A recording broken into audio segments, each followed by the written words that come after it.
Hai guys, selamat berjumpa kembali di channel novel populer viral yang keren ini.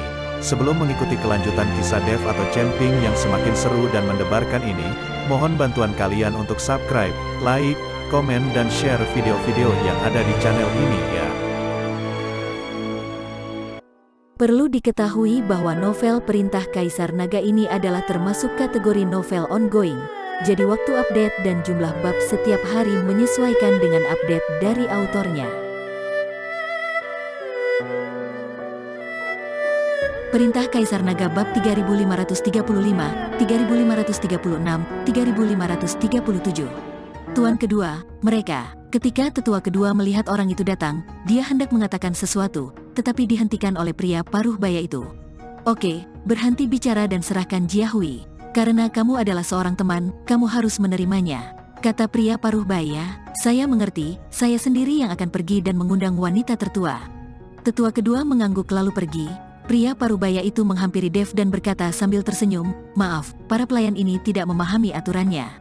Nama saya Seng Tiantai, dan saudara laki-laki saya adalah Seng Bushi. Karena Anda mengenal saudara laki-laki saya, Anda adalah tamu kami. Saya ingin tahu nama rekan tahu ini. Ketika Dev melihat pihak lain begitu hangat dan sopan, beberapa keraguan di hatinya hilang.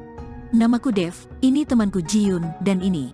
Dev menunjuk ke arah Baikian dan berkata, ini tidak perlu diperkenalkan lagi. Aku sudah lama mendengar tentang Ratu Rubah yang terkenal. Seng Tiantai tertawa dan berkata, tepat ketika Dev sedang mengobrol dengan Seng Tiantai, Seng Jiahui datang. Setelah melihat Dev, Seng Jiahui sedikit terkejut dan berkata, Tuan Chen, mengapa Anda ada di sini? Saya hanya lewat sini untuk mengunjungi Master Seng. Dev menjelaskan. Mendengar Dev berbicara tentang mengunjungi ayahnya, jejak ekspresi tak terlihat melintas di wajah Seng Jiahui untuk sesaat, tetapi setelah melihat ke arah Seng Tiantai, Seng Jiahui kembali tersenyum. Jiahui, karena dia datang ke sini untuk mengunjungi kakak, kamu harus menjamunya. Ingatlah untuk menjamunya dengan baik. Seng Tiantai memperingatkan Seng Jiahui dan kemudian membawa orang-orang itu pergi. Tepat setelah Seng Tiantai pergi, Dev bertanya kepada Seng Jiahui, Nona Seng, apakah terjadi sesuatu pada keluarga Seng Anda? Seng Jiahui tertegun sejenak, lalu segera menggelengkan kepalanya dan berkata, tidak apa-apa. Tuan Chen harus pergi ke kamar saya dan duduk. Seng Jiahui memimpin Dev dan yang lainnya menuju kamar mereka. Tapi perubahan ekspresi wajah Seng Jiahui barusan sudah ditangkap oleh Dev. Sesampainya di kamar Seng Jiahui meminta Dev dan yang lainnya untuk duduk, lalu secara pribadi menjamu beberapa orang. Melihat Seng Jiahui sibuk, Dev sedikit mengernyit. Tuan Chen, apakah wanita tertua dari keluarga Seng harus melakukannya sendiri tanpa ada yang membantunya? Jiyun bertanya dengan sedikit aneh. Lagi pula, dia juga pernah menjadi tuan muda, dan dia tahu bahwa dalam keluarga seperti ini, ada pelayan yang harus melayani, jadi tidak mungkin wanita tertua sibuk sendirian. Baikian juga terkejut dan berkata, menurutku Seng Jiahui ini tampak sedikit aneh. Dev tidak berkata apa-apa dan terus mengamati Seng Jiahui. Saat membuat teh untuk Dev dan yang lainnya, Seng Jiahui membawakannya. Tuan Chen, silakan minum teh. Seng Jiahui mempersilahkan dengan sangat sopan. Dev mengangguk, dan setelah menyesap tehnya, dia bertanya, Nona Seng, apakah tuan dari keluarga Seng benar-benar sedang mengasingkan diri? Seng Jiahui mengerang, lalu mengangguk dan berkata, ya, ayahku sedang mengasingkan diri. Karena Master Seng sedang mengasingkan diri, maka kita. Dev ingin mengucapkan selamat tinggal. Bagaimanapun, Seng Bushi sedang mengasingkan diri. Seng Jiahui terlihat salah, dan Dev tidak ingin tinggal lebih lama lagi. Tetapi sebelum Dev menyelesaikan kata-katanya, Seng Jiahui berkata terlebih dahulu, Tuan Chen, apakah Anda akan pergi? Ayah saya sedang mengasingkan diri, jadi saya tidak akan menahan Anda di sini. Seng Jiahui sebenarnya mengejar Dev dan yang lainnya, yang membuat Dev semakin terkejut. Tidak peduli apa, Dev banyak membantu keluarga Seng di medan perang antara dewa dan iblis, dan bahkan menyelamatkan Seng Jiahui. Tidak peduli apa, mustahil bagi Seng Jiahui untuk mengejar Dev, tetapi sekarang Seng Jiahui melakukan ini, yang membuat Dev menyadarinya, pasti ada alasannya. Nona Seng, saya tidak ingin pergi, saya hanya ingin tinggal di sini selama 1 malam dan beristirahat dengan baik.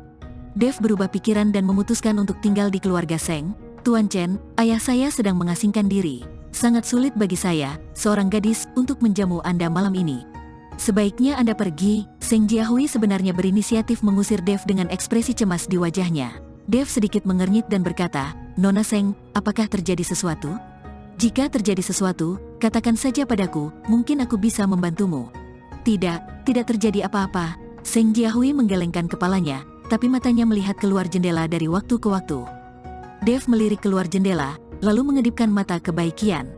Baikian mengangguk penuh pengertian dan bergegas keluar ruangan dengan cepat. Lalu ada dua jeritan, suaranya sangat pelan sehingga hanya Dev dan yang lainnya yang bisa mendengarnya. Lalu Baikian masuk membawa dua mayat. Melihat dua mayat ini, Seng Jiahui tiba-tiba panik. Tuan Chen, bagaimana Anda bisa membunuh orang? Anda harus segera pergi, jika tidak maka akan terlambat. Seng Jiahui mendesak Dev dengan cemas. Nona Seng, apa yang terjadi dengan keluarga Seng Anda? Jika Anda tidak memberitahu saya dengan jelas, saya tidak akan pergi. Dev berkata dengan tegas. Melihat tekad di wajah Dev, Seng Jiahui hanya bisa menghela nafas dan berkata, "Hei, jujur saja kepada Tuan Chen, sesuatu yang besar telah terjadi pada keluarga Seng kami. Ayah dan saudara laki-lakiku sama-sama dikendalikan, dan tetua agung dibunuh oleh mereka. Seluruh keluarga Seng sekarang menjadi milik paman keduaku. Saat kami pergi ke medan perang para dewa dan iblis, paman kedua saya bertekad untuk mencari posisi kepala keluarga, jadi dia tidak ikut dengan kami. Sebaliknya, dia tinggal di keluarga Seng dan bergabung dengan beberapa tetua untuk merencanakan pemberontakan. Segera setelah kami kembali, mereka mengambil tindakan. Untungnya, ayah saya bersumpah untuk tidak menceritakan apapun tentang apa yang kami peroleh dari medan perang para dewa dan iblis. Paman kedua saya belum membunuh kami. Dia ingin tahu harta apa yang kami dapatkan dari medan perang para dewa dan iblis." Air mata mengalir dari mata Seng Jiahui, lalu dia menyeka air matanya dan melanjutkan, "Saya meminta Tuan Chen pergi demi keselamatan Tuan Chen. Saya harap Tuan Chen dapat memahami kesulitan saya. Kamu harus segera pergi sebelum paman keduaku berniat membunuhmu, jika tidak maka akan terlambat." Dev mendengarkan kata-kata Seng Jiahui, lalu menggelengkan kepalanya dan berkata, "Saya tidak bisa pergi. Sejak paman kedua Anda mengizinkan kami masuk, dia mengurungkan niat membunuhnya. Tidak mungkin untuk pergi sekarang, tidak. Ini masih masalah pribadi keluarga Seng kami. Paman kedua saya tidak akan membunuhku dengan mudah." Seng Jiahui sama sekali tidak mempercayai apa yang dikatakan Dev.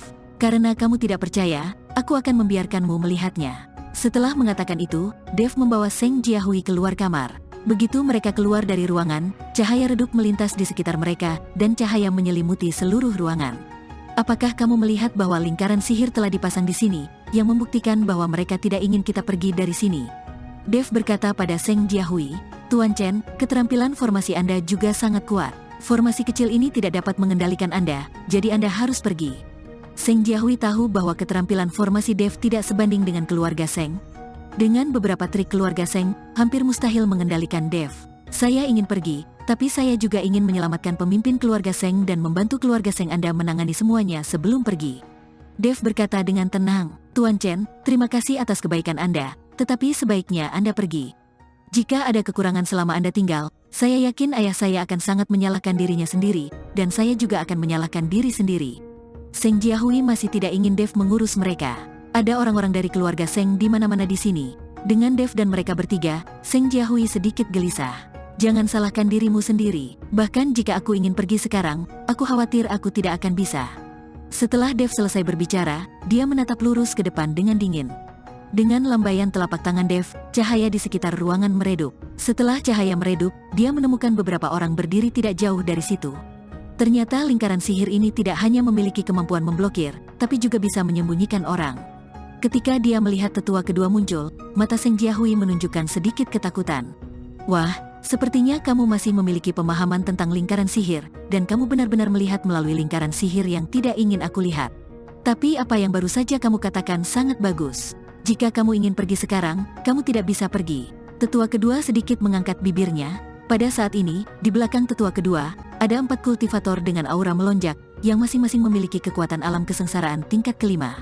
Karena keberadaan Baikian, dia akan memimpin kultivator tingkat 5 di alam kesengsaraan. "Ratu Rubah, tuan kedua kami berkata bahwa masalah ini tidak ada hubungannya denganmu, kami bisa melepaskanmu." Tetua kedua berbisik pada Baikian. Bagaimanapun, Baikian berada di alam kesengsaraan tingkat ke-7, dan tidak ada dari mereka yang ingin menyinggung Baikian. "Brengsek, bagaimana aku bisa meninggalkan Dev sendirian? Dia adalah bayi kecilku sekarang. Siapapun di antara kalian yang berani menyentuhnya akan memulai perang denganku." Baikian mengumpat dengan marah pada tetua kedua. Wajah tetua kedua berubah sangat jelek setelah dimarahi oleh Baikian. "Tetua kedua, ini adalah urusan keluarga Seng kita sendiri. Ini tidak ada hubungannya dengan Tuan Chen. Jika Anda membiarkan Tuan Chen pergi, saya dapat membujuk ayah saya untuk menyerahkan harta yang diperolehnya di medan perang para dewa dan iblis." Seng Jiahui maju selangkah dan mengikuti tetua kedua dan berkata, "Nona, saya juga mengikuti perintah. Ini adalah keinginan tuan kedua."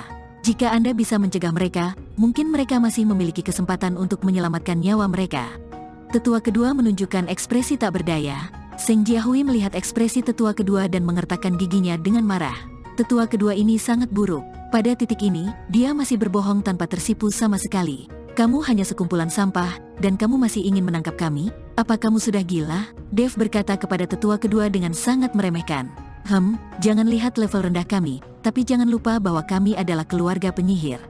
Aku akan membiarkanmu mencicipi apinya sebentar lagi. Setelah tetua kedua selesai berbicara, dia melambaikan tangannya dan berkata, siapkan formasi dan bakar semuanya sampai mati. Melihat hal ini, keempat kultivator tersebut dengan cepat mulai mengatur formasi mereka. Sinar cahaya datang dari mana-mana dan kemudian berubah menjadi sangkar di depan Dev dan yang lainnya. Dev dan yang lainnya langsung ditahan di dalam sangkar, dengan kilat menjulang di sekitar sangkar. Segera setelah itu, api berkobar di sekitar sangkar dan menjadi semakin ganas. Wajah Seng Jiahui berubah drastis, dan dia berkata dengan gugup, Tuan Chen, ini adalah sangkar api.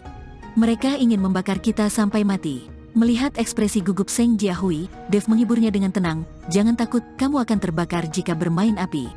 Mereka masih terlalu muda dalam bermain api.